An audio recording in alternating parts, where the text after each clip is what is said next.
Welcome back to the Football Terrace. Straight Facts is here again. I know it's not Tuesday, it's Thursday. Lee Gunner's here. How you doing, mate? I'm very well, man. Very well. It's beautiful. 24 degrees today, Terry. I've got me red shorts on. Got my yellow top on. Hasselhoff, your heart out. All I need is my little boy over my arm, running down the beach. And them guns, man. Them guns. I just like Hasselhoff. I don't want no, come on. The only guns in here, mate, is my surname. Yeah, them arms are like paper cut arms, isn't it? Do you know what I mean? Mate, it's like shoelaces. That's what they are. It's like I'm just a string with eyes. That's all I am. Just a string with eyes. You came as a kid at Earthworm Jim. Yeah. That was a great game. I don't know where that went. Listen, there's only one muscle that matters, Tel. Mate, I've got 3 kids. And that's the tongue, yeah, because it helps you talk. I'd actually say the area that helps make the kids ain't the most important. The tongue probably comes in more handy at times, I'm telling you. But kids, don't worry, you'll learn about that when you get older. Loads to talk about today. And viewers, we've got a great show for you. We're going to be touching on Arsenal being the favourite for the top 4 and Josh Kroenke being a lovely, lovely man. We're going to speak Marcus Rashford. Is he the Man United league or one of the leagues? I want to get Lee's take on that. I want your thoughts and your feelings on that as well.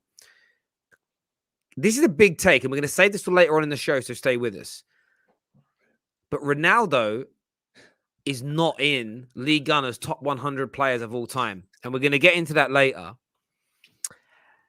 And we're talking Antonio Conte and his outrageous comments in his interview. I mean, outrageous, absolutely outrageous what he has said. Well, according to Tottenham fans, for me, I think they need to get a bit of a grip of themselves, really, in terms of what it is that he said and what it is that he's done.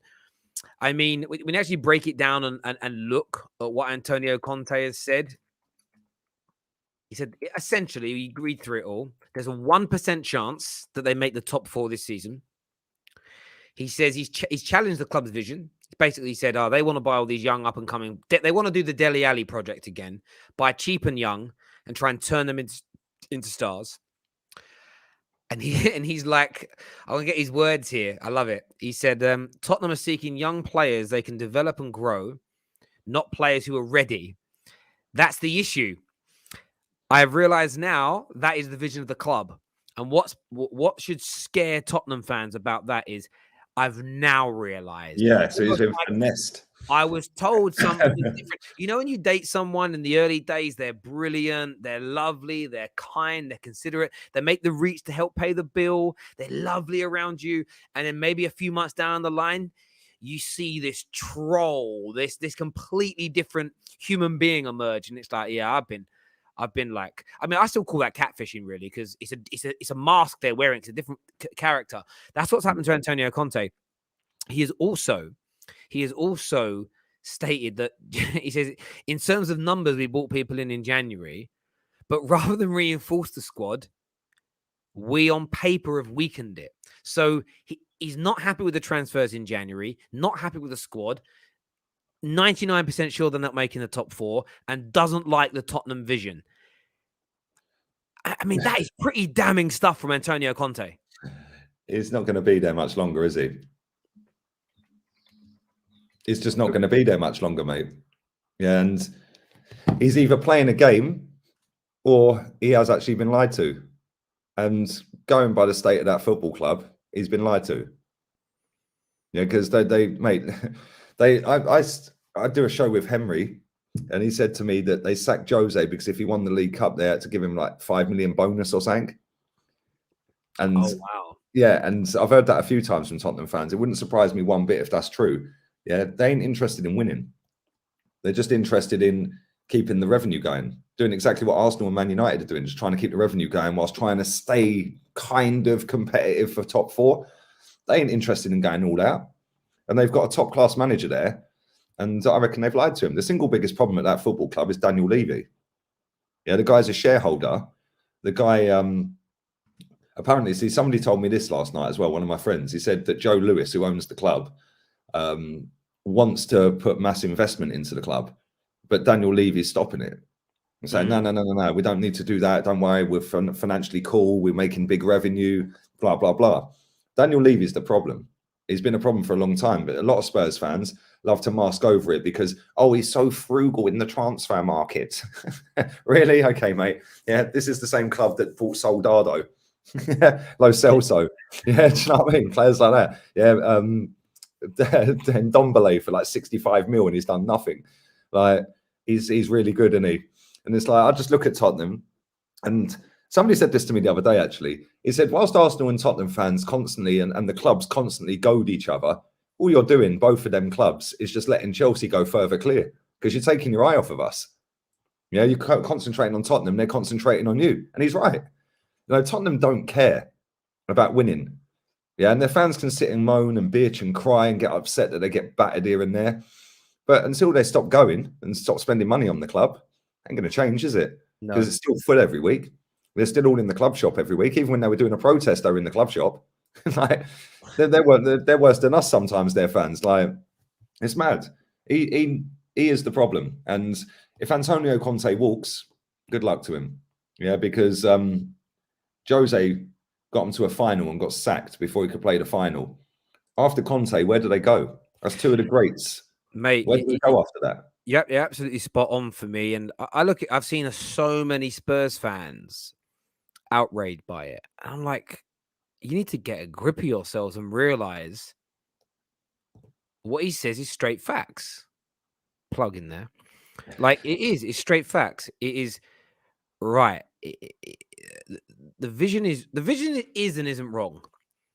If that's your vision, then you have to almost tell fans that we are not trying to win trophies, at the very least in the short term. We're not trying to be in the Champions League in the short term. We're looking to grow and build a team over the next 3 to 4 years. We're looking to do it by, buying young and creating these teams again, as an example. The problem is with Tottenham, though, why I wouldn't buy into that philosophy as a fan, is they did it before and they got to the edge of winning.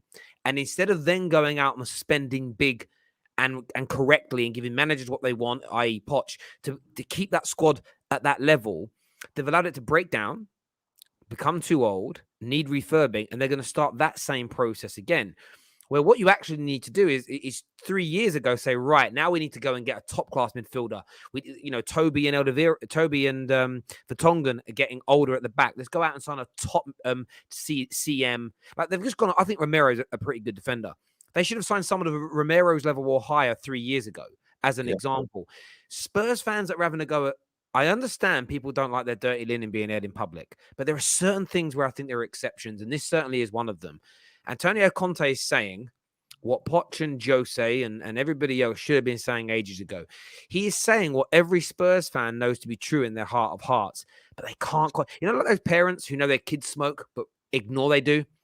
Like, it's almost, I know my club's behaving this way. I know Antonio Conte is right, but I'm going to call him out. I'm going to have a go at him for saying it, as opposed to being like frustrated at the football club for the way the energy right now should be on Levy and the board to spend better. Now, I think there's a balance here. Of course, you can sign 2 or 3 up and coming stars, but you also need to go and sign some players that are established and that are ready to go. And the way they were embarrassed with Adama Traore and Luis Diaz, I mean, both those sagas were so embarrassing because they purposely left it until the last week. They thought it was done and dusted in the bag. You can tell that by the way their tier ones were tweeting and talking about it. And then the deals fell through. They fell apart. They capitulated. And you just know, missing out, especially on Luis Diaz, that's cut Conte hard. Look how good he already looks coming on from the bench for Liverpool. He hasn't scored yet. He has got an assist, but he just looks dangerous. Technical ability is good. He can dribble. He gets in behind. He works hard. You throw that extra bit of pace into this Spurs team, a team that plays on the counter. Imagine Son one side, Luis Diaz the other, Kane in the middle, kind of orchestrating. That's dangerous. But right now they've got Lucas Moura that has like one good game in 6. They've got Bergwijn that has one good game in 40. And all the pressure is on Son and Harry Kane. And I think they're both burnt out at Tottenham because it's all been on them for all these years. And I look at Antonio Conte, the best thing he can do for Tottenham is leave, because they are going to fail with Antonio Conte in terms of winning, which is what everybody expects him to be able to do. And he is never going to allow himself to fail. Him walking away and not failing is better than failing. Like, that is a better option for him. And Then who are they going to go for? It took them 14 interviews to get a manager to say yes to them in the summer. Yeah. They're in an absolute mess. They're in an absolute mess. So Spurs fans, stop having a go at Conte, at Jose, at Poch, at Nuno. And I was saying it when they were all kicking off about Nuno. I'm like, Nuno ain't your problem. Your damn owners are. But 16 of you in a banjo turned up to your protests. 16, 17 of you turned up to, and fair play to all them lads that went. Maybe some ladies. I don't remember seeing any ladies yet, but maybe they were. Well done to them. Yeah, you say well done to them, Terry. One of them was holding a club shop bag. The other one was strumming a banjo. Yeah. I think he's Ed Sheeran. Like, it was a shambles. Calamitous. Or just accept the fact that you're always going to be a high mid-table, low top 6 team. And stop chatting like you're one of the big boys. Like you either have to accept that you're not part of the crew, or demand that you spend and behave like you're in it. Do you know what I'm saying? Like it's an interesting one for me.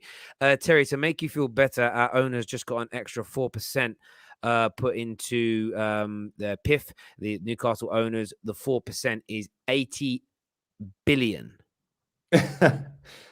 Yeah, 4%. So that's what I think he put that in my chat yesterday. It's about 2 trillion quid. Wow. Which is 100%. It's about 2 trillion. Wow. Well, so they put that into the into the fund, 80 billion. One thing that's disappointing for Newcastle fans is because of FFP. I think the owners, out of their own cash, can only pump like £90 million over 3 years in. They need to raise the rest through sponsorship deals, but the rest of the Premier League clubs are going to do Newcastle dirty. They're going to they will vote in the new rules, which basically mean like, I mean, in fairness, like City have just done one, haven't they? City have just got this new big sponsor from a company that like doesn't make anything or doesn't give any services out, doesn't make any money, but it's like a new multi-million-pound sponsor. They're just going to try and stop clubs from doing that because that'll be the way Newcastle catch up with the big boys in terms of income quickly. But if this was like before FFP, can you imagine what these owners would do in terms of who they would literally go and buy a Haaland and Mbappe this summer? Yeah, all day long, 300 million each. Yeah, and pay them £2 million a week, and it just people got to realize these guys that own Newcastle, they are richer than every other owner combined by more than I think 200%. It's like they literally make Sheikh Mansour look poor. It's crazy how much money they've got. It's a madness. But yeah, look, Tottenham for me absolutely in the mud. Terry, you're wrong on FFP. Geordie Tune for life. So from my point of view, I'm only going by what Kieran Maguire spoke about in terms of actual money they were able to pump in themselves. It's something like 90 odd million pounds over a 3-year period. Of course, when you say by themselves, I'm talking about literally making a bank transfer from the people that own your club in.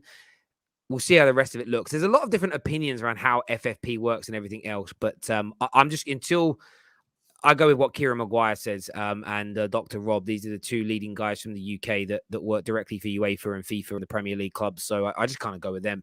But I appreciate your point. If you got any literature on that, my friend, DM it to me. I'd love to have a read. I love educating myself on the financial matters a little deeper. But there we go. Yeah, I mean, I just look at Conte from that point of view. I get why he's angry, and he looks so dejected at the minute. Like I'm worried. About my fellow hair transplant friend. Like I'm worried that he's. How's that going? It's looking all right, mate. It looks less sore. It's very scabby. I can already see when the scabs go, it's gonna look thinner, and then it takes about 5 months to thicken out. But yeah, it's all good, mate. Like it's getting there. I'm not. People keep saying, "Oh, the hairline looks unnatural." I'm like, that's because it's full of scabs, bro. It's not going to look scabby forever. Like, and it's like millimeter long at the minute. Yeah, wait till it actually grows to like this length or something, and you can start doing what you want with it. It's going to look nice, isn't it? No, it's going to look sexy, bro. Yeah, you're going to fool all the chicks. Can't say chicks. That's cancelable now. Oh, whatever. I'm sorry. People try cancelling me. I'm still here, mate. Okay. Like, right, this will be the next one. Like, he said chicks. We ain't got feathers. Chicks. He's got to go. He's got to go. Get him out. Get him out. Yeah, it is. Someone's tweeted me here about my net spend tweet. Again, what you mean is it's not a concept actually used for analysis. The concept of net spend is an actual thing. You can't just deny its existence. Yeah, but why do people keep doing this with net spend? Viewers, just to make this make sense. So obviously there was a story that came out today about Mbappe maybe getting paid £1 million a week at Real Madrid. which is about £500,000 a week above the market value for a player his age, stature, etc. And I just tweeted essentially saying that this proves again net spend isn't real, because net spend will show the transfer to be zero, costing zero. Just that's it. But in reality, you're paying about 25 to 30 million pound a year additional to the player in costs because you're getting him for free. So therefore, the net spend on it is irrelevant, because that money still coming out of your still has to come out of the coffers of your club. Still comes out of the available money to spend on players. So therefore, the net spend argument is bullshit. Like, I just need people to understand that. And it's this guy here like, no, the concept of it is a thing. But what's the point of having a concept of something that isn't real? It's a madness to me. It's a madness. The comment here says, Levy is the issue at my club. He cares more about the off-field work, cares more about the NFL and Lady Gaga concerts over the new striker. Levy out, Enoch out. Yeah, 110%. I couldn't agree with you more. I just remember, the way they talk about the world's longest bar, and things are doing as well at the club are not nice for the local area, which is weird that Spurs fans haven't spoke about this. So like the amount they're charging for alcohol is like undercutting all the local pubs and bars to encourage the fans to come into the ground earlier and not into those organizations. Obviously, I think they're already looking to open a nightclub there. Essentially, it's like, I know all it's really missing is a few shops. It's basically like a big mall with a football pitch in the middle. It's like a mall, and it's like the new O2. That's what they're going to make it like. The new O2. They're going to stick restaurants and bars inside of it, open it up, and every now and then Spurs play here, by the way. Do you know what I mean? That's like a secondary thing. Spurs are renting their football pitch off of the new shopping centre in Tottenham. That's what this is. Terry, what is the net spend on your hair? Just a joke. $6,000. $6,000 this cost me. So is that how much it was? Yeah, 6 G's, Harley Street. But it's good. You went to a proper place, Harley Street. Do you know what it was, right? Do you know what it was? I've seen some really good results out of places in like Turkey and things, but I've also seen a lot of bad bodge jobs in terms of stories and everything else. Plus, I looked at the good places that have got amazing reviews in Turkey and a few other countries, and it was like the total cost was like 3,000-4,000. And then I'm like, okay. And I'm now thinking back to the pain I was in the day after, how hard it was to even just travel around London for a few days. I'm like, if you factor in your flights and a hotel and and then when you have to go back every like few months for your checkups, flights and hotel, I kind of worked it out, and it's about about $1,500 to $2,000 more expensive over the year. So I was like, might as well do it in London. Like it made no odds to me to actually go out there and get that done. The Glazers in, Kroenke in, Levy in, give that washed up 37-year-old a 5-year extension and that fridge a 10-year extension. Thanks, Joe Linton. That's exactly what we need at Manchester United is that. Thank you. Nabil here says, Terry, between M5, who's M5? And CR7. Yeah. Who's M5? Who would you like? Oh, Maguire. You're not doing that with Maguire's name. We're not calling Maguire M5. Jesus Christ, Nabil. Who would you like to lead? A person who was relegated twice. Listen, I would. The thing is, the armband's overrated in the sense of some people it cripples, but it shouldn't. Ronaldo can still lead without wearing the armband. Like this weird thing of like, I cannot show any leadership skills if I'm not got the armband on. Like it's weird. Just Man United at a point where we were at our best.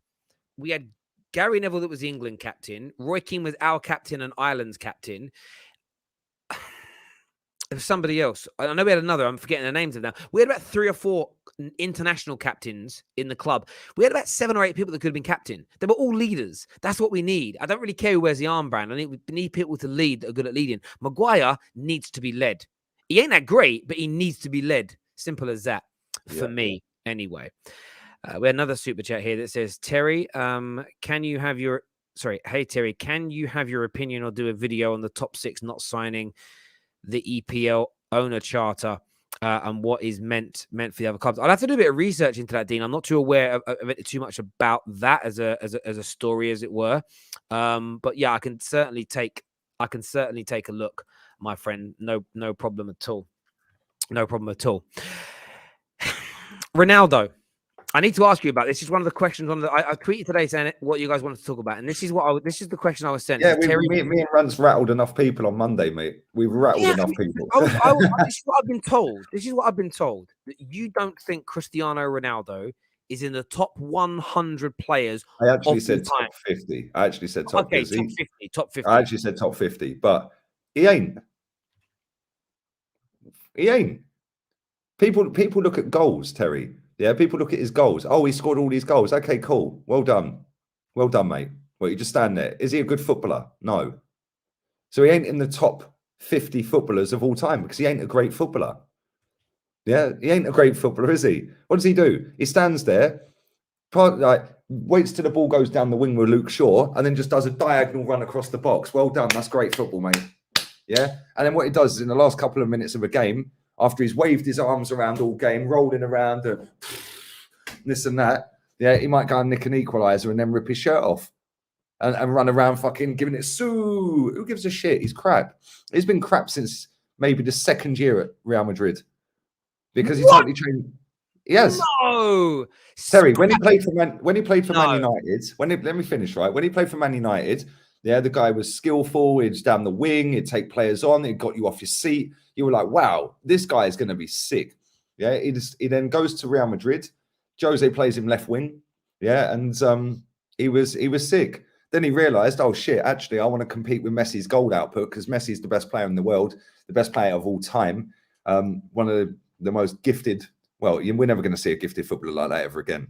Yeah, and he just thought, I'm just going to stat pad goals. I'm going to take away from what I was doing. And I'm just going to stand in and around the penalty box and do tap-ins. Yeah. How many times? Like he wasn't scoring tap-ins from his second year at Real Madrid at 26 years of age. 26. He's been crap since second, maybe third year. Third year at Real Madrid. He started playing up front and he's been crap ever since. Nah. Benzema's better than him. Benzema's miles better than him. Benzema is a better footballer than Cristiano Ronaldo. That ain't even a debate. Luis Suarez is a better footballer than Cristiano Ronaldo. That ain't a debate. In what way?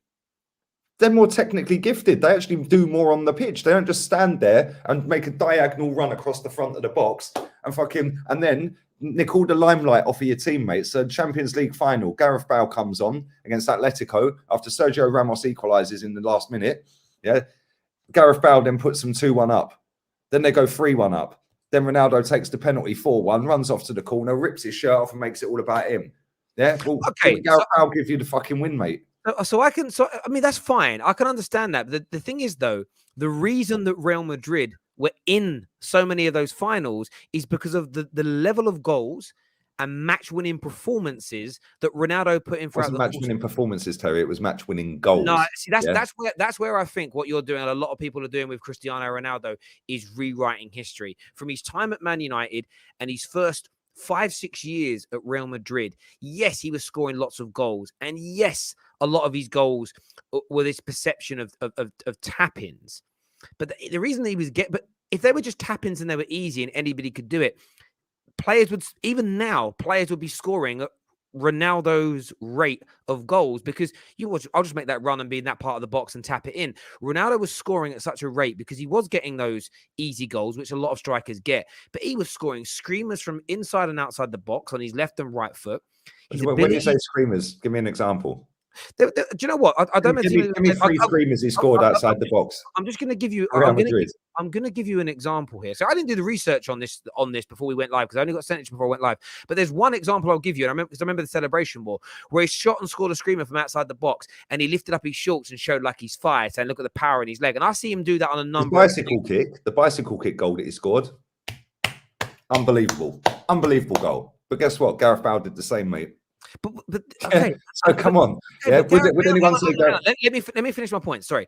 So his ability in the air is absolutely unprecedented. Not just his heading conversion rate, but the fact that the guy can jump higher than nearly everybody else. Like these are skills. His ability on the ball is very, very good. He was still ability on the ball is crap, Terry. Honestly, it's crap.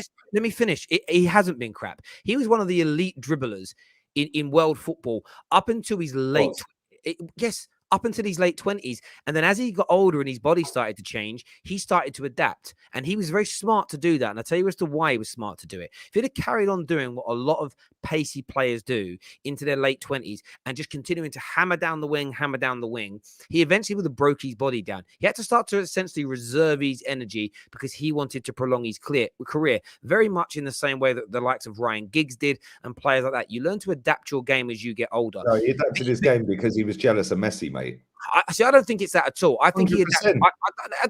I don't think he went. I'm no longer. When he was at Man United and he was doing all the step overs and he was dropping a shoulder and he was going running around people. The goal that Sky Sports made a whole advertisement out of against us, where he scored that banger against Almunia from 40 yards, and the commentary said, "Oh, you can't score it; it's too far out for Ronaldo." Oh my God, it's in, yeah.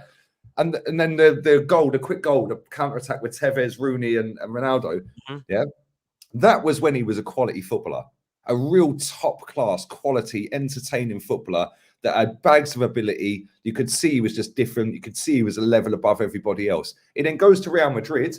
Jose gets that out of him on the left wing. And that was, by the way, when he played left wing for Man United. Yeah, he then plays left wing, right, for Jose for a couple of seasons. After that, he's realised, actually, Messi is scoring 92 goals in a calendar year, or 91 goals, whatever it was in a calendar year. Messi keeps winning Ballon d'Ors. Yeah, I'm jealous of that. I want some of that. So now what I'm going to do is the whole team's got to be based around me. And let's not forget that's wrong. Real Madrid team. That's wrong. So Ronaldo, up until the season of 2017, 2018, which by that time he was already, 32 going on 33. He played the majority of his games for Real Madrid up until that point as a left winger, not as a centre forward. Oh, on paper it says left wing, Terry. I watched the games. He's up front. Nah, where you drift to in a game is very different from your starting position. He wasn't the centre forward. The movement of the team does certain things. All I'm going to say is this with Ronaldo: his dribbling ability is. It was never as good as Lionel Messi's, but it was still very, very good indeed. He's created a huge amount of opportunities and chances within his career for other people, and still does. Even the other day at 37 years of age, brilliant back heel to put Jadon Sancho through on goal where he should have scored from. He's still doing some of that stuff at 37 years of age. I think this notion of not being in the top 50 footballers is absolutely. Okay. Is he better than Luis Suarez? Yes. Or based on what? Goal output. That's it. Yeah, okay, but this is why I would say he's better than Luis Suarez. For all Luis Suarez's better ability, if he's that much better, why isn't he scoring and creating more goals than Ronaldo in the same league? And by the way, Barcelona, because he ain't standing there goal hanging, Terry. That's why. Suarez is more about his game. Goal hanging. Luis Suarez was in a better team in Spain than Real Madrid were. Like, Barcelona dominated. Well, that's debatable, though, isn't it? So if you look at when Luis Suarez was at Real Madrid and when Ronaldo were there, they cross-reference. Which of the two teams won the most amount of La Ligas? And how many won the Champions League? But Barcelona. So look, like I said, I said domestically. Domestically, Barcelona were European titles count as well, Terry. Yes, I know they do. But domestically, Real Madrid were not as good as Barcelona in that time period. So if Luis Suarez, when they had MSN up front, that was ridiculous. Let me ask you the question. If Luis Suarez is a better player and he's got like Neymar and Messi creating for him, and he's in a team that's dominating their league more so than Ronaldo, why wasn't he outscoring him year in, year out? Because he's got one of the greatest players, the greatest player of all time, who's the star man. Everything goes through Messi. Yeah, not only that, Suarez is less selfish than Ronaldo. Right? And I'll tell you why. If Suarez goes clean through on goal and he's got Neymar or Messi to pass it to, and he could take the shot, and there's three of them, no defenders around, they're all three are clean through on goal. If that's Ronaldo's hitting that. He ain't passing to his mates. It's all about Ronaldo. If that's Suarez or Benzema or any other player I could mention, he's passing that to his teammates, tap him, we win the game. Yeah, Ronaldo, it's all about Ronaldo. His ego, is mad, right? Not only that, he's so jealous of Messi, that is why he changed his game completely. All right. And you say about, he adapted and it was clever. Of course, no, it was only clever for Ronaldo to get Ballon d'Ors and to get more goals, right? And let's not forget this. He was playing in one of the best teams in the world, right? With Sergio Ramos and Modric and Toni Kroos and Benzema and Di Maria and players like that. He was in a very good team. But to your point, you said, as you built up to your answer there, about he didn't score the most amount of goals because Messi was in the team. But that's because every team has a talisman. Ronaldo wasn't arrogant. Ronaldo was picked to be the talisman of Real Madrid. The reason he was picked to be the talisman of Real Madrid is Benzema's a better footballer than him. okay, but that's And irrelevant. that's my point. When I say about top 50, I'm talking about footballers, not hanging twats. Lee, let me finish my come on. points. Let me finish my points, please. Like, the perception of better footballer is subjective. Everyone has a take. You think Bergkamp was a better footballer than Thierry Henry. Yeah, a lot of he was. and that's fine. But in terms of actualities, Cristiano Ronaldo's ability and his delivery and the records that he's broke and the trophies that he's won, to say he's not in the top 50 footballers of all time, I think is a very, very bad take indeed. And on not creating, as an example, like Ronaldo still created over 130 goals in his time for teammates at Real Madrid. He wasn't this is the difference. You've got a personal issue with Ronaldo, in my opinion. I'll tell you No, I don't have a personal issue with Ronaldo.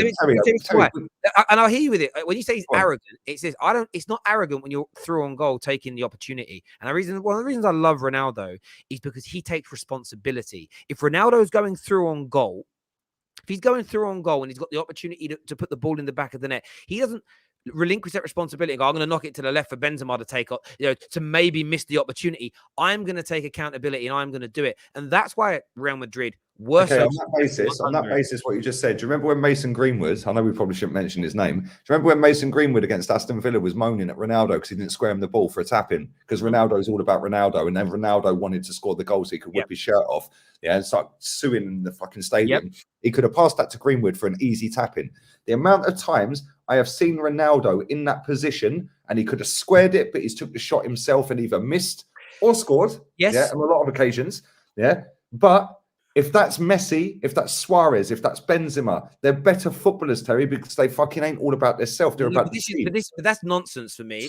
At the end of the day, all those types of players, when they've got an opportunity to score, go for goal. The reason that Ronaldo why Suarez got the second most assists in living history then?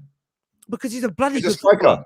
But he's a very good footballer. One of the reasons why he's a striker. One of the reasons he's got that amount of assists, though, is because his role in the attack at Barcelona, he scored a lot of goals as well. But Messi was the primary goal scorer. You're just agreeing with what I just said 2 minutes ago when you said if he's in the best team, better than Ronaldo's team, why didn't he score the volume of goals? Well, you've just answered the question. No, I haven't. Because you asked me a question. How come Suarez was in a better team but didn't score the volume of goals when he's got Neymar and Messi provided? I can get to that. The reason that he is because you're talking about Suarez being one of the best ever. You're chucking Ronaldo outside the top 50. If he wasn't one of the top 50 players of all time, he would never have scored in his career over 800 goals. You're talking Suarez, you're saying is better than him, has half the amount of goals in his career as him. It's ridiculous. Of course it matters. How many goals did Batistuta score in his career? Batistuta is a better footballer and goal scorer for me. Alan Shearer can't be. How can you be a better goal scorer? Does anyone put him in the GOAT conversation? No, it can't be. It can't be. Listen, at the end of the day, do you know why they don't put Alan Shearer in the GOAT conversation, Terry? Because he weren't a good footballer. That's why. Alan Shearer was shit footballer. The reason that Shearer is not in the GOAT conversation because he was a shit footballer. No, he isn't. He was crap at football. He was a good footballer. Goals. He was a very good footballer. But Ronaldo did things that Alan Shearer. You're comparing Alan Shearer. Was he ever able to dribble down the wing like Ronaldo ever in his career? No, but that's my point, Terry. Ronaldo stopped doing that. Just strip this back. Let's strip this back because we keep going onto too many points at the same time. There's two reasons. I'll answer back from Alan Shearer backwards. Alan Shearer was never going to be in GOAT conversations for two reasons. One, his overall footballing ability was nowhere near a Ronaldo, a Messi, or anybody like that. First point. Secondly, he has no European pedigree. Alan Shearer did nothing in the Champions League. If he had 50, 60 Champions League goals to his name and won a few Champions League trophies, there'd be a very different conversation about someone like him. The likes of Inzaghi and Del Piero, these guys get a lot more of a mention as strikers, the Ruud van Nistelrooy, because of what they did in the Champions League and domestically. On the Ronaldo point is this. Ronaldo isn't arrogant for being the final piece in the jigsaw of scoring the goals. Okay, so let's go back to the Suarez point here. He isn't arrogant because he's the final piece. He's picked. Scoring goals is the hardest thing to do in football. Every professional footballer ever has said that, and I agree with them. Ronaldo is the final piece of Real Madrid's jigsaw, the same as Messi is the final piece of Barcelona's jigsaw. The reason that Ronaldo was scoring more than Luis Suarez is because Ronaldo was the best player in his team and was put into the position to be the chief goal scorer. Luis Suarez didn't have that. Now, you could argue, well, he's got Messi there, so therefore he shouldn't be. But that's part of it. The thing is, your comparison to turn around and say that one isn't in the top 50 is absolutely egregious. It isn't arrogant for Ronaldo to do that. If he wasn't the best the goal scorer and best footballer at his football club, he wouldn't have been the guy putting the ball into the back of the net. Now, to reduce him down to an Ian Rush style, Alan Shearer sort of tap-in merchant style player, that's what he did in these last 3 or 4 years of his career. To suggest that he was doing that from 25 years of age is just a lie. It's just a lie. Terry, you said it to me a minute ago. Suarez was in a better team and he had Messi and Neymar providing for him. So why didn't he score the volume of goals Ronaldo did? You then just answered the own question a couple of minutes later. Yeah, which is why I pulled you up on it. Ronaldo was not the best player at Real Madrid. He never has been.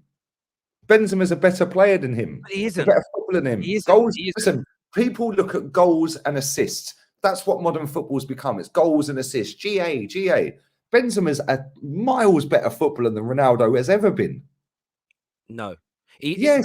Benzema is absolutely amazing. And if you watch my stuff long enough, you'll honestly turn around and see me talk about it. The most underrated player, I think, in Champions League history. There's no doubt about it.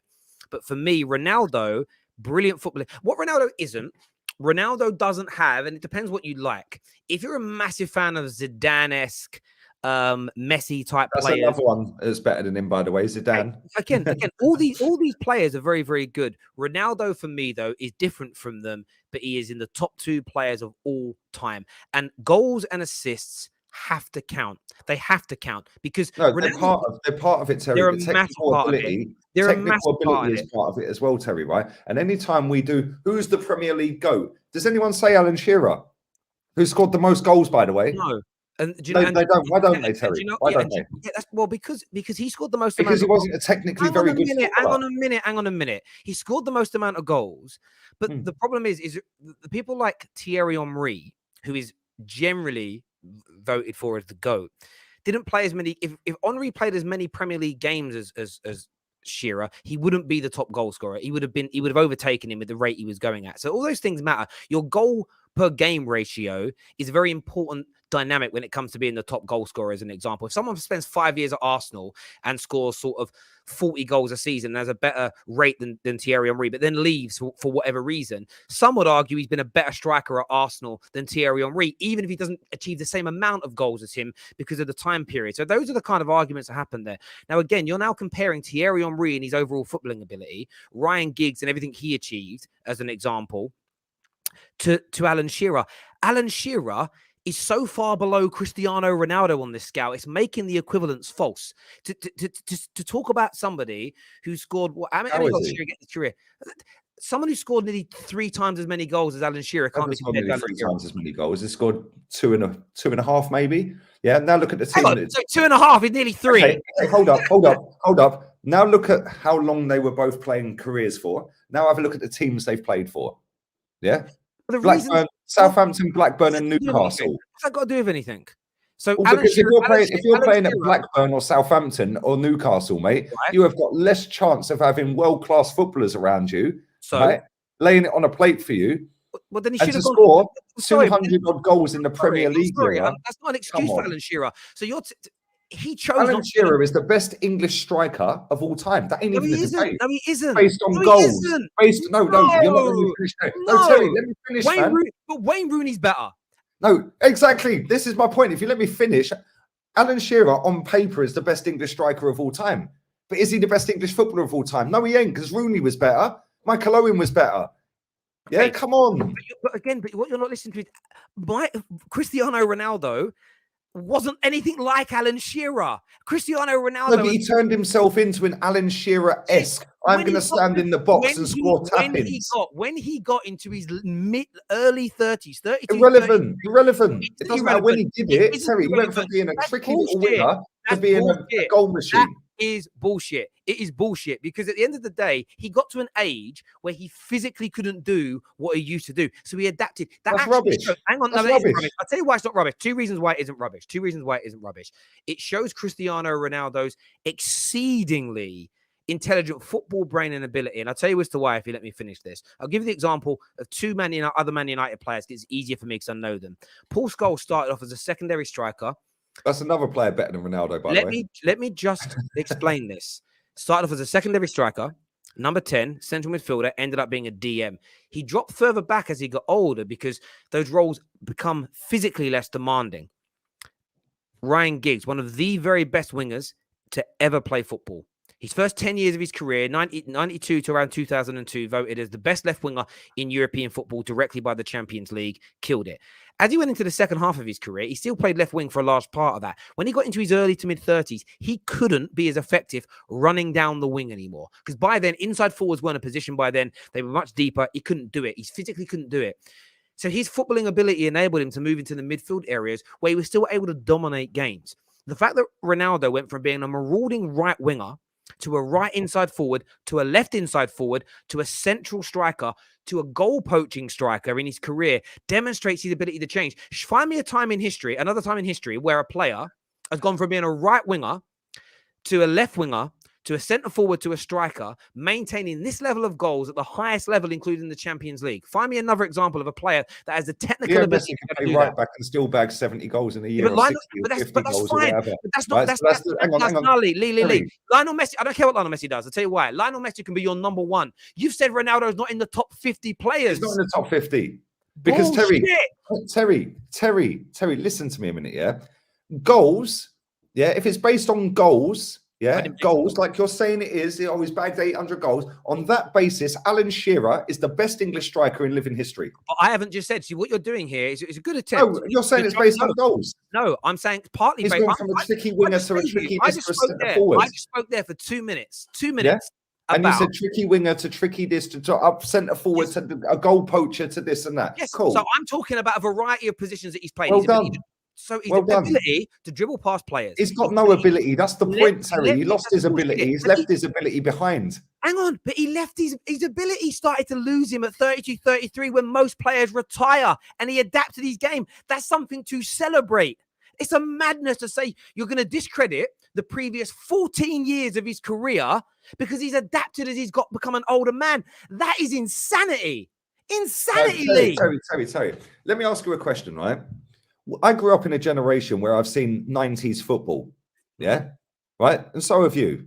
Yeah. I know you're a little bit younger than me. Yeah. But you've still grown up in that era where you've seen the Italian league, only a little bit. Yeah. The Italian league and you've seen the early Premier League and then into the noughties and so on and so forth. Right. So we've seen some of the greats. Is he better than R9? No, he ain't. But he scored a lot more goals than R9, didn't he? Yeah. R9, no. Is he better than Adriano? No. Yes. No. Is he better than Roberto Baggio? Is he better than Roberto Baggio? No. Yes. Is he better than Del Piero? No. Yes. Is he better than Dennis Bergkamp? No. Yes. Is he better than Thierry Henry? No. Yes. I could carry on here, Terry, yeah? Do you want to know why he's better? Is he better than Zidane? No. Is he better than Neymar? No. Zidane, he is better than those players. Is he better than Suarez? No. He's better than those players. Is he better than Lewandowski? No. Lewandowski has more technical ability than this guy has ever had. Yeah? Why ain't he scoring? I could just. Is he better than Batistuta? No. Is he better than George Weah? No. I can keep listing them off, Terry. But no, hang on. But you're just saying he isn't better, and you're basing it on nothing other than what you prefer. That isn't an argument. No, it's not what I prefer, Terry. It's basic. Oh, God, that's not an argument. You haven't debunked one thing in support of him yet. He was one of the best right wingers in terms of his dribbling, creativity, and goal scoring. Was until he went to Madrid and then decided to. Hang on. So you're saying was. So by that logic of was, none of those other players. How good is Roberto Baggio now? How good is Baggio and Del Piero and Henry now? Well, I guarantee they'll be Arsenal's best player. But they're past it now. They're past it. So am I basing... Yeah, but Terry, they grew up and played in a different era. Hang on. Am I basing... Is he better than Zlatan? Hang on. Let me just ask you this question. Is he better than Zlatan? Answer the question. Is he better than Zlatan? Let me just... He's not, exactly. See? No, I'm not answering your question. Let me just say this to you now. So am I basing Thierry Henry's career by the level he was playing at when he was in the MLS? Or when he came back to Arsenal. Is that how you're going to define Henry's career by his last 3 or 4 years? You define somebody's career by their whole career, Terry, not just a couple of years No. where they were So doing step overs. Hang on. So I can, on the last bit on this, so I can turn around now and say Henry was a bang average player because of what I saw in the MLS. Fuck off. No, because if you're not listening to what I'm saying. Come on. You're not listening to what I'm saying. You can define somebody's career based on what they've done. Yeah, in terms of technical ability, goal scoring, the general play, the style of play, the team they were in, which is why Alan Shearer never gets credit because he was in, well, Newcastle team was actually very good.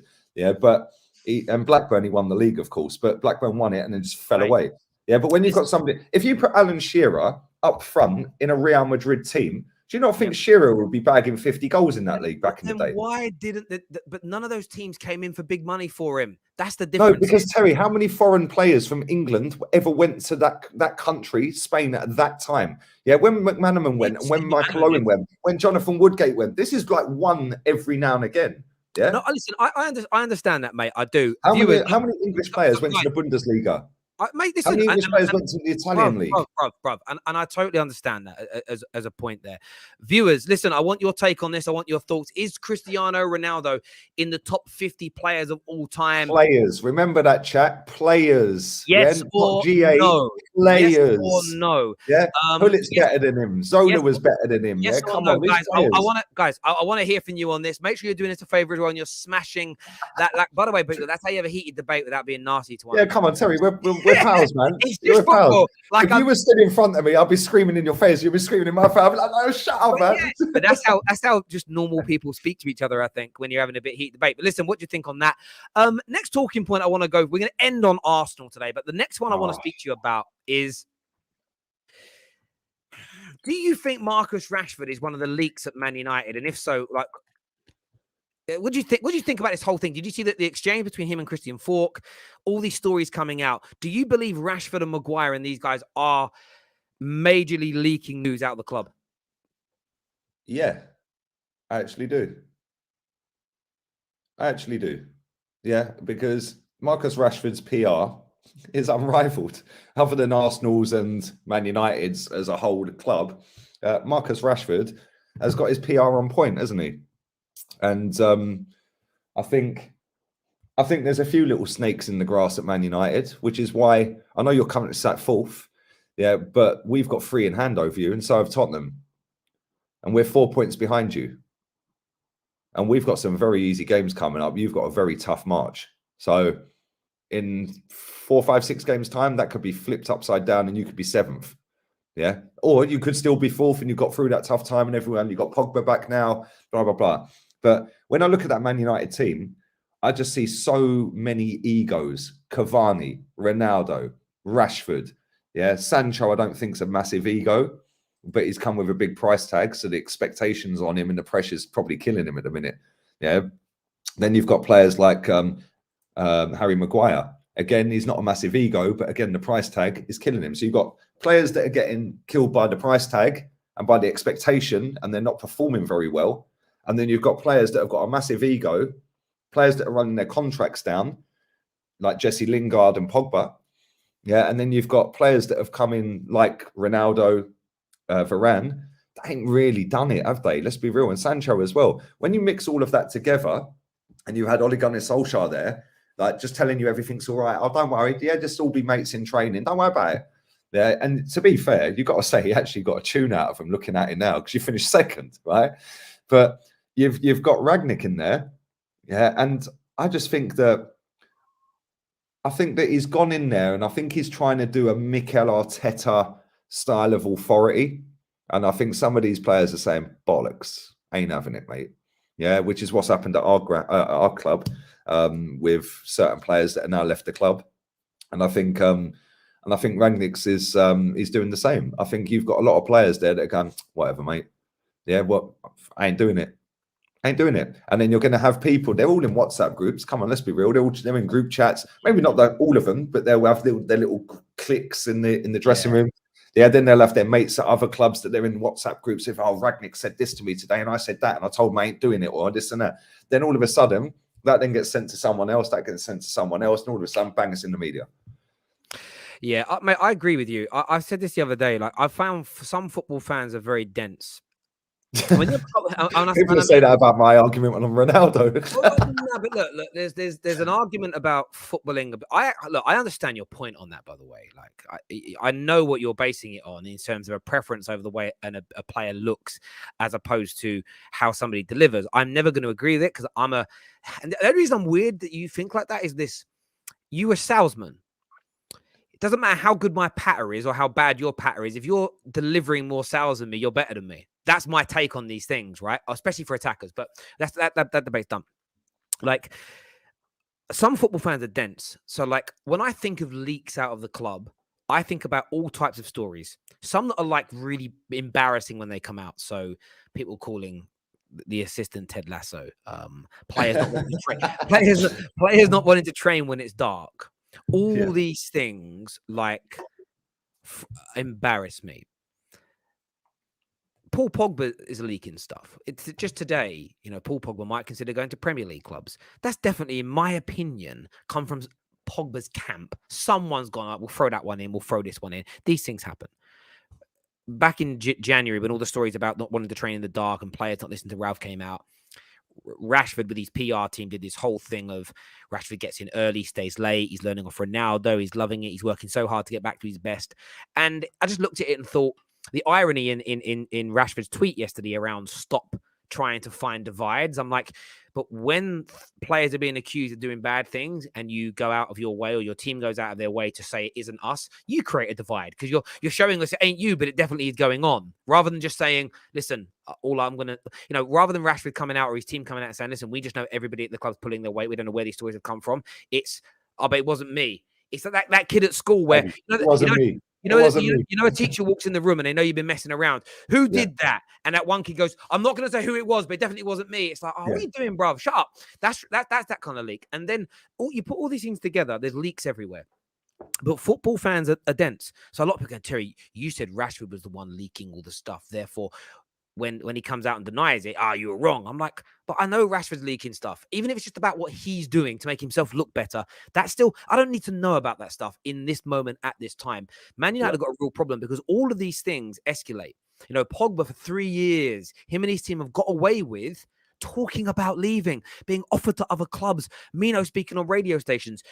I was sitting there, I watched the Fergie documentary last night and just listening to certain things. He did something which I thought was amazing. Aberdeen won a cup final but played badly. His interview was impeccable. Oh, that was insane.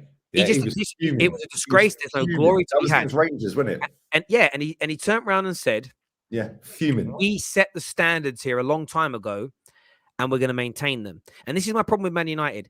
He just won the cup. Yeah. And he's going, I'm not happy with that performance. We set the standards and that was below the standards today. And he was spitting feathers. And you're fuming. Like, he was fuming. Wow. I'm like, wow, that's why he was great. Do you know what, Terry? Do you know what? If you put that Fergie in modern football today at that age, just coming from Aberdeen, these footballers would cry. They'd cry. The fans would say he's too toxic. But this is why fans have got to stop backing these players. And I'll tell you as to why. Because I've seen all week, certain groups 100% say Rashford's guilty, certain groups 100% he's innocent. And I'm like, the things you're saying he's guilty for, I don't think he is, but he's definitely leaking some stuff. One guy said to me, 100% back with your saying, Terry, cool. And then he carried on reading my thread. And so he goes, why are you mentioning Pogba? I said, well, Pogba's definitely leaked information because all the stuff about whether he is or isn't going to sign is coming from Pogba because nobody else knows other than Pogba, right? And they're like, that ain't the same thing. I'm like, but you're defending that kind of leaking because you'll let Pogba do whatever he wants to do. You're very happy. Some people were very happy for Martial and Lingard to call Rangnick a liar because they love those two players. This is the issue. There's no standard at the club. And when the club has no standards and players... The club hasn't got any standards because your owners don't care. The only other fraction of a football club that can actually make that change is the fan base. And there's too many of your fans that are accepting crap. Yeah, there's too many that accept Same crap. As our fan base, Terry. There's too many that accept crap, and there are too many that don't support the club. They are supporting individual players. Players, and it's like I see them come out with venom when it's Pogba or Martial and protect Rashford and Maguire. And there's another half that come out in venom for Maguire and Rashford and defend Pogba and Martial. I'm just using that as an example. no matter what they do. And it's like, well, they've done some bad things as well. Now, there's different levels to leaks, but they're all part of the same problem. And I want a standard to be set. And this is how if I was running Man United right now, and I could convince the Glazers to let this be the process, I would let the dressing room know the next time team news, transfer news, how you're feeling gets leaked to the press without going through us first, you will be fined. I would punish them to such a degree. You're going to be sold. You're going to be moved on. We're not going to have it. I would go in with that iron fist straight away and let them know the standard. Now, sometimes you've got to, what's the expression? You've got to break a few eggs to make an omelette. We need to do that and set an example. And Pogba's a great one here.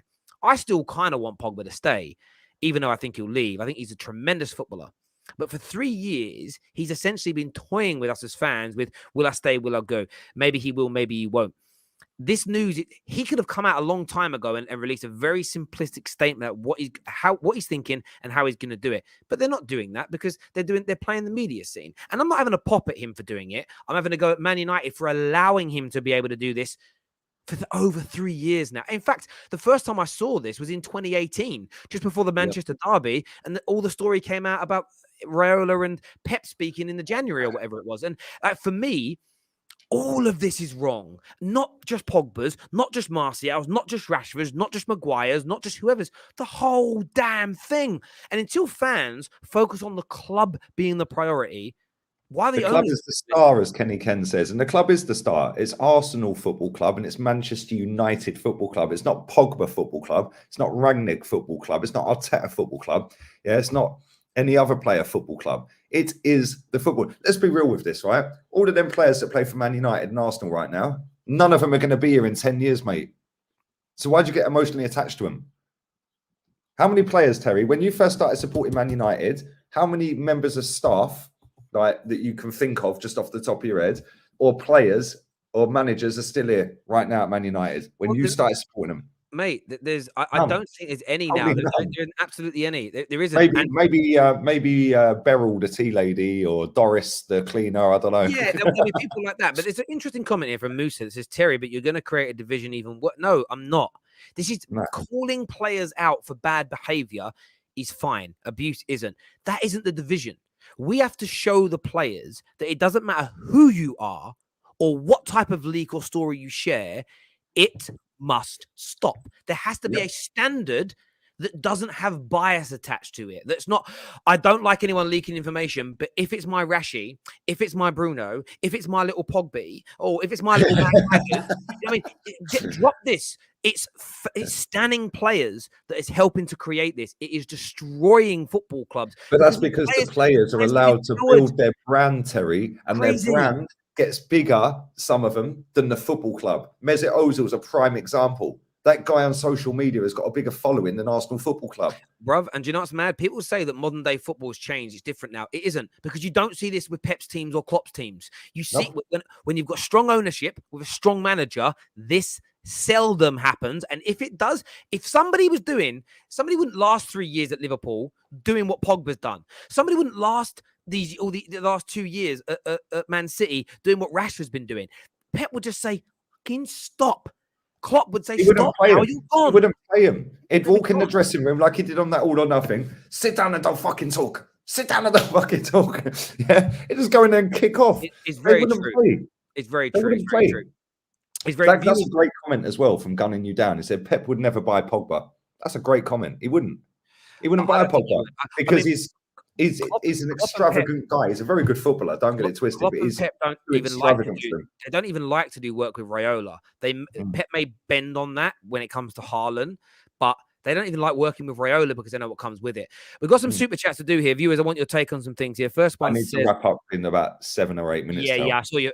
Same as. It's not the players. United embrace diva culture. Well, yes, Man United empower them. The players are doing it, but I do hear you. The fans love it up. Ronaldo is on course is of course in the top 50 players, but he acts like a baby when he doesn't score or he's hooked off. Also, can't deal with not being the GOAT. Messi. Go on, Deborah, girl. Go on. Deborah Luck there. Lee, will you take Diego Simeone? Let me just stop and answer that. You do know that he's the current holder of the title in Spain, didn't you? So you can put L, L, L, L, L in front of it. Go and watch the Simeone documentary. You'll educate yourself on how much the guy won as a player and a manager, mate. Again, another player better than Ronaldo. Lee, go Google and see how many goals CR7 has scored each season. Doesn't matter. If it is so simple to score tap-ins, why don't you turn pro yourself? Well, listen, I'm the same age as Ibra, so yeah, I'm finished. A Messi fan who doesn't rate Ronaldo the same way Ronaldo fans don't rate Messi. What's the story here? Is what Alan says. Do you know what? I don't rate Ronaldo for a number of reasons because I don't think he's that good. Number one, yeah. Number two, I love to see him cry. It's just so. It's like when it was the same with John Terry. I just want to see you cry, mate. Yeah, the same with Neymar. Yeah, although saying that, I did watch the Neymar documentary and it's kind of turned me around a little bit. Neymar. Yeah, that was really good. So go and watch that as well. But I just don't like him, mate. Jason here says, I did say this earlier in the show. It's because you don't like Ronaldo. You're like, no, it's not that. I don't like him. I hear you. Terry Lee is angry so often that now he can't even think properly. CR7 at certain parts of his prime is as good as Messi, if not better. Oh, turn it in, mate. Whatever you're smoking, take it back. Neville here says CR7 won more than your club has. He is 37. And your club is 100 plus years old. Save your face and here and shush. Your legend is would he have won it without all of his teammates around him? No, he wouldn't, because it's a team game. It's not an individual Ronaldo fest, mate. Michael says you're perfectly right. Aaron says he was not scoring tap-ins primarily before 30 years old. Please show the proof. I've got an interesting super chat here that I didn't see until now. It says, Terry, what country went 559 minutes without conceding a goal at the World Cup? And I know the answer to this. Hang on. Hint. Also, another question. Top goal scorer in the 2002 World Cup was R9. I know that. I know the other one. I'm trying to think who it is.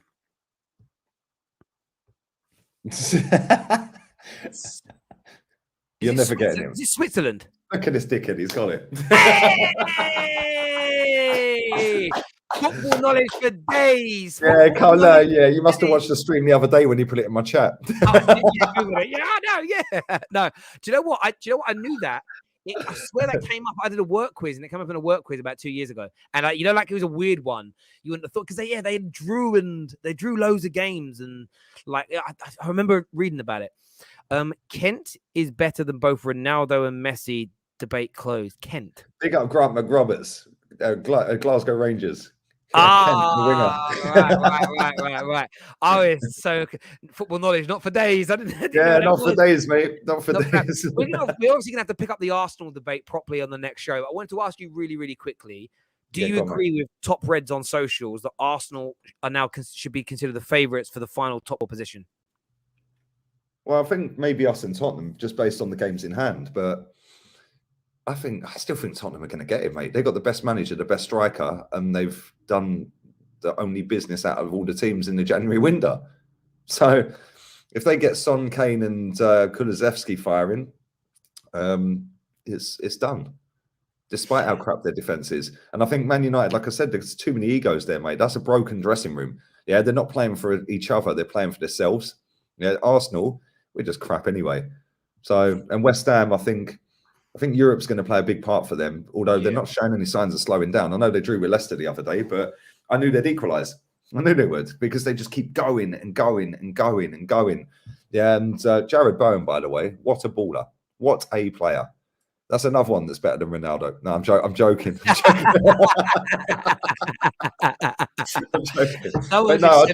Someone just sent me a compilation and said, "You got to show this to Lee. It's from TMJ. I will send you a link to it." It's basically of all these chances. It says the video is titled "Benzema has blood on his hands." I swear.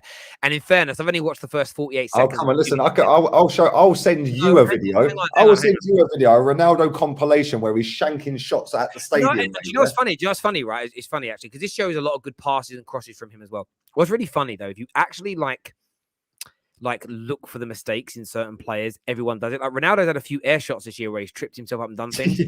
But younger fans are like, that's because you're getting old. I'm like, bro, I saw that at 18. I saw that at 21. That's just always been a Ronaldo thing. But all players do this. Like we have this weird idea that players don't miss. Like certain players, I think like we have this build up that they didn't ever lose the ball, make mistakes, make bad passes. And it's funny because like Patrick Vieira is someone who I always remember. Every Gooner I knew growing up was like, oh, when Vieira was here, he never gave sloppy balls away. Never. I'm like, bro, he gave the ball away that led to Giggs's goal. Like, they all made mistakes, but it just is what it is. Like, I just think Ronaldo. The thing for me is that all the players you mentioned as well. By the way, you said they're better than him. I think they're all amazing.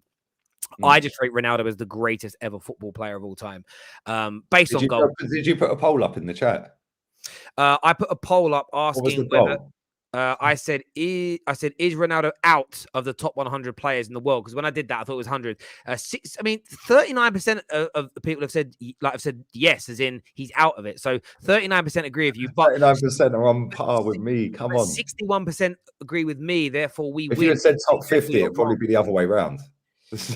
Maybe we'll do that again. Which club is the most successful budget-wise? Is it Ajax? It's hard to tell. I mean, in the Champions League in recent years, you could argue that it's not even budget at times; it's poor, isn't it? Like Ajax are never Ajax are not in the race to sign Haaland, are they, or Mbappe? So it's hard. Listen, everyone that has tuned in, I'm sorry it's a little bit of a shorter show today. I've got a chip. Yeah, sorry, that's my fault. I've got to go. I've got a dinner reservation in like 20 minutes anyway, so I've got to go as well. Viewers, please hit the like button before you leave. Subscribe. Go follow Lee Gunner's channel.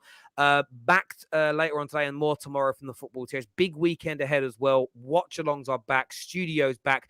Watch alongs back. Come on. We're gonna have Jan in the studio. Patrick. We might have Anthony Costa in the studio on Saturday as well. I've got to get that sorted out. Man, like from Blue, One Love, and another five. What that one? That Blue. I'm not going up in the world now. Hey, didn't Tottenham fans make a song about that? Like one club. They did. Yeah. One club. Yes. I think they did. And Sunday morning, live on the Give Me Sport Instagram page, I am with Jermaine Beckford, and we are previewing Man United versus Leeds that day. So make sure you're following myself, Terry Flewers, on Instagram, links in the description below, and Give Me Sport on Instagram. We'll be live on there. Until next time, people, take care.